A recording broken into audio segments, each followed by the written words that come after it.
അടുത്ത ആഴ്ചയിലെ പവർ ടീമിനെ തിരഞ്ഞെടുക്കുന്നതിനുള്ള ആദ്യത്തെ ടാസ്ക് അവസാനിച്ചിരിക്കുകയാണ്. നിലവിലുള്ള പവർ ടീമും ഡെൻ ടീമും തമ്മിലുള്ള മത്സരമായിരുന്നു. ഇവർക്ക് കൊടുത്തിരിക്കുന്ന ടാസ്ക് എന്ന് പറഞ്ഞാൽ 2 ടേബിൾ വെച്ചിട്ടുണ്ട്. അതേ കുറച്ച് ഹോൾസും ഉണ്ട്.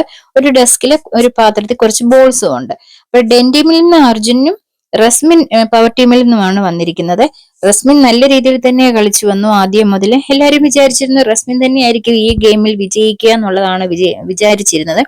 വലിയ ടഫായിട്ടുള്ള കളി ഒന്നും അല്ലായിരുന്നു. എങ്കിലും കുറച്ച് ശ്രദ്ധയോടുകൂടി തന്നെ ചെയ്യേണ്ടതായിരുന്നു. ആദ്യം തുടക്കത്തിലെ അർജുൻ വലിയ ഇതൊന്നും ചെയ്തില്ല. കാര്യം അത്ര അങ്ങോട്ട് മനസ്സിലാകാത്ത രീതിയിലാണ് ഈ ടാസ്ക് കളിച്ചത്. പിന്നെ 1-2 ബോളൊക്കെ വീണ് കഴിഞ്ഞപ്പോഴാണ് അർജുൻ അത്രയും മനസ്സിലായത്, ഓ ഇങ്ങനെ ചെയ്താൽ അത് ശരിയാവുമല്ലോ എന്ന്. എന്നാ റസ്മിൻ അങ്ങനെയല്ലായിരുന്നു. തുടക്കം മുതൽ തന്നെ ശ്രദ്ധിച്ച് നല്ല രീതിയിലാണ് ബോൾ ഇട്ട് വന്നത്. അവിടെ നിന്ന് അപ്പൊ ശ്വേതയും സാബും കൂടെ പറയുന്നുണ്ടായിരുന്നു റസ്മിൻ തന്നെ വിജയിക്കത്തുള്ളൂ എന്ന് പറയുന്നുണ്ടായിരുന്നു.